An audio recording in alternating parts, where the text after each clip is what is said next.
Good morning. We are here to discuss our environment. You know that the word environment often being used on the television, newspapers, by people around us. So, what does environment mean? Environment includes everything which is there around you, including both living as well as non living.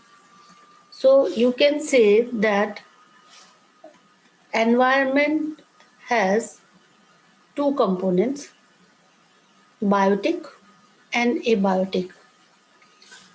Then what happens when we add our waste to the environment? In our daily activities, we generate a lot of material that we are thrown away. What are some of these waste materials? What happens after we throw them away? So, here in this activity, you will learn what happens when you collect waste material from your home, and this could include all the waste generated during a day, like kitchen waste, vegetable peels, tea leaves, milk packets, empty cans, or waste papers. So, when you bury them in a pit in the school garden, or if there is no space available, you can collect the material in an old bucket. At least you will cover with soil, at least 15 centimeter of soil you will place over it. Keep this material moist and observed at 15 days intervals. What are the materials that remain unchanged over long periods of time? And what are the materials which change their form and structure over time? So, of these materials that are changed, which ones change the faster? So here you can say that there are two types of components, biodegradable and non-biodegradable. So जो substances decompose हो जाते हैं, that are broken down by biological processes, are said to be biodegradable. So you can underline these lines, that substances that are broken down by biological processes are said to be biodegradable, and substances that are not broken down by this manner are said to be non biodegradable. So, here you can find biodegradable as well as non biodegradable material around you. And there is another activity where you will use the library or internet to find out more about biodegradable and non-biodegradable material. And in exam, you may get question that select biodegradable material from the given list or non-biodegradable material from the given list. So what is an ecosystem? This question is important.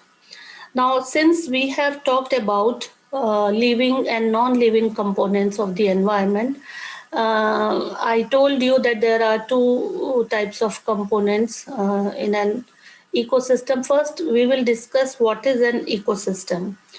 All the interacting organisms in an area together with the non-living constituents of the environment form an ecosystem, or you can say a system which is formed by the interaction of living organisms with their non-living environment.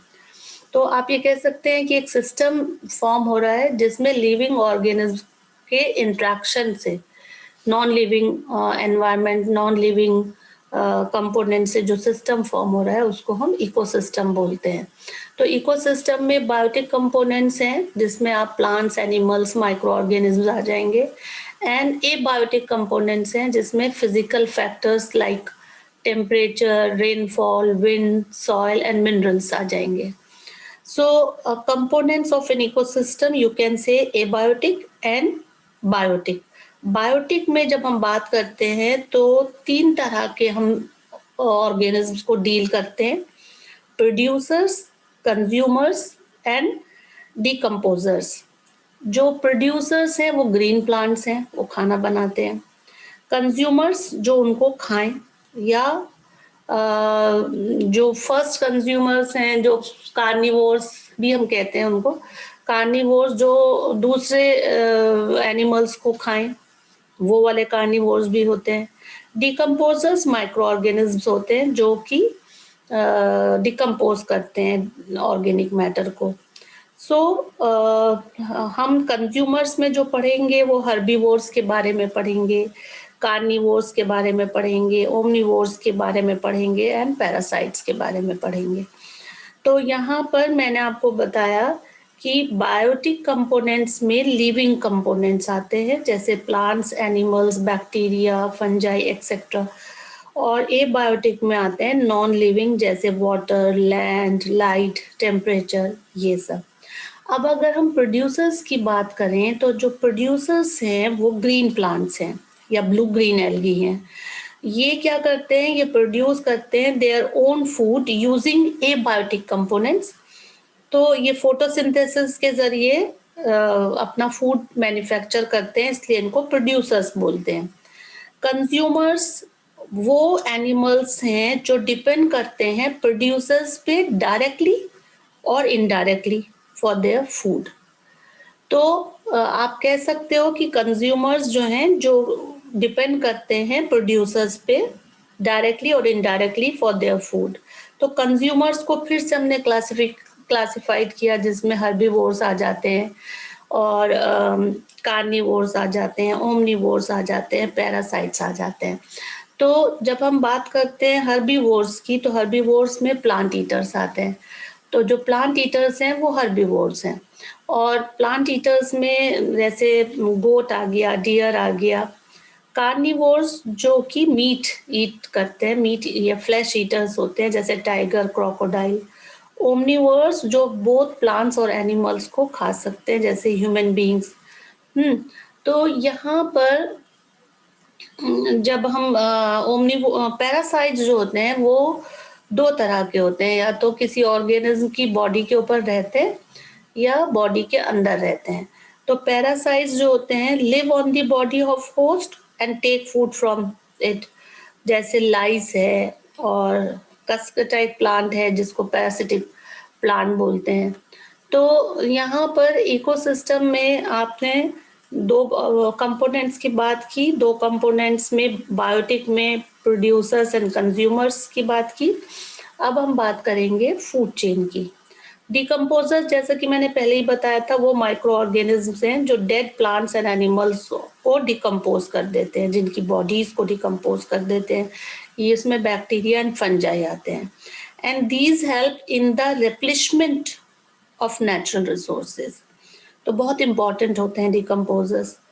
Food chain जो होती है, food chain होती है a series of organisms, a series of organisms in which one organism eats another organism. तो कभी कभार ये question पूछ लेते हैं कि ईटन एंड बीइंग ईटन, इस स्टेटमेंट को जस्टिफाई कीजिए। तो यहाँ पर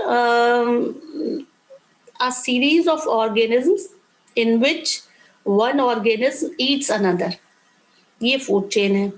तो फूड चेन जो होती है, जैसे सबसे सिंपलेस्ट फूड चेन है ग्रास, डियर एंड लायन। जो फूड चेन है उसमें वेरियस स्टेप्स होते हैं और transfer of energy take place होती है। और वो जो स्टेप्स हैं, ये जो जैसे आप देख रहे हैं, ये जो स्टेप्स हैं इसको ट्रॉपिक लेवल बोलते हैं। जैसे अगर हम इस वाली फूड चेन में देखें तो यहाँ पर प्लांट्स को खा रहे हैं डियर, डियर को खा रहे हैं लायन।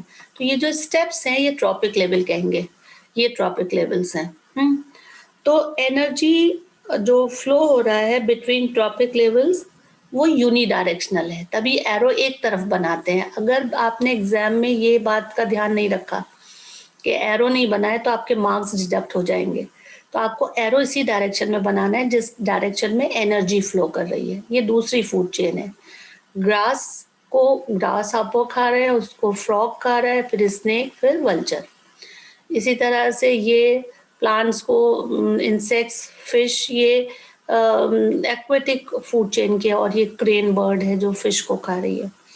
तो एग्जाम में ऐसे भी आ सकता है कि एक्वेटिक फूड चेन का एग्जाम्पल दीजिए, या ऐसी फूड चेन का एग्जाम्पल दीजिए जिसमें 5 ट्रॉपिक लेवल्स हों, जैसे ये हो गया, या सिंपलेस्ट फूड चेन के बारे में बताइए।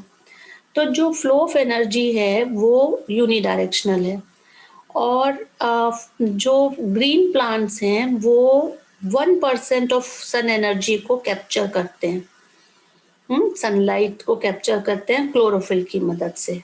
और 10% लॉ ये होता है जिसमें 10% of energy transferred to the next trophic level. मतलब पूरी दुनिया 1% ऑफ सोलर एनर्जी पे चल रही है, तो 1% ऑफ सोलर एनर्जी सन से मिली प्लांट्स को। अब ये डियर जो खा रहा है, जितनी एनर्जी इसको मिली उसका 10% इसको मिलेगा, और लायन इसको खाएगा तो उसका 10% उसको मिलेगा। तो 90% of energy is use in life processes, जैसे ग्रोथ है, रिप्रोडक्शन है, डाइजेशन है, और जो बचा वो 10% आगे ट्रांसफर होती है। तो इसका मतलब ग्रेजुअल डिक्रीज होता है एनर्जी में, ठीक है। तो food chain contain 3 to 4 trophic levels, और ग्रेजुअल डिक्रीज होता है, जैसे कि आप इसमें देखेंगे, ये पिरामिड से दिखाई गई है। प्रोड्यूसर्स हैं, प्रोड्यूसर्स के बाद ये ट्रॉफिक लेवल्स बताए गए हैं, primary consumer, secondary and tertiary consumers. तो अगर मैं बोलूं कि suppose 1000 kilo joule energy plants के पास है, 1000, तो उसका 10% कितना हुआ? 100 किलो जूल गई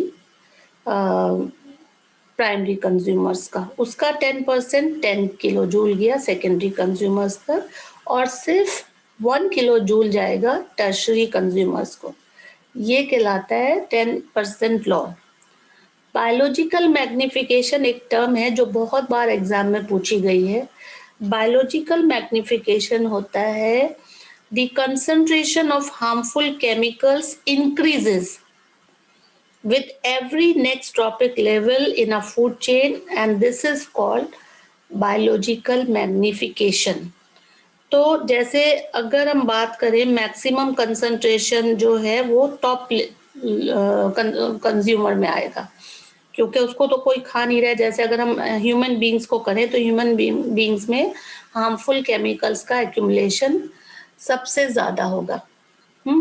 अब नेक्स्ट क्लास में मैं आपको बताऊंगी फूड वेब के बारे में, और एनवायरमेंटल प्रॉब्लम्स जो हैं उसके बारे में हम डिस्कस करेंगे। आज के लिए बस इतना ही। Thank you very much and keep watching my videos. बहुत दिनों बाद मैंने ये वीडियो बनाई। उम्मीद है मैं आपके एग्ज़ाम में रिवीजन अच्छे से करवाऊंगी, वीडियोस ज़्यादा बना के शेयर करूंगी। Thank you.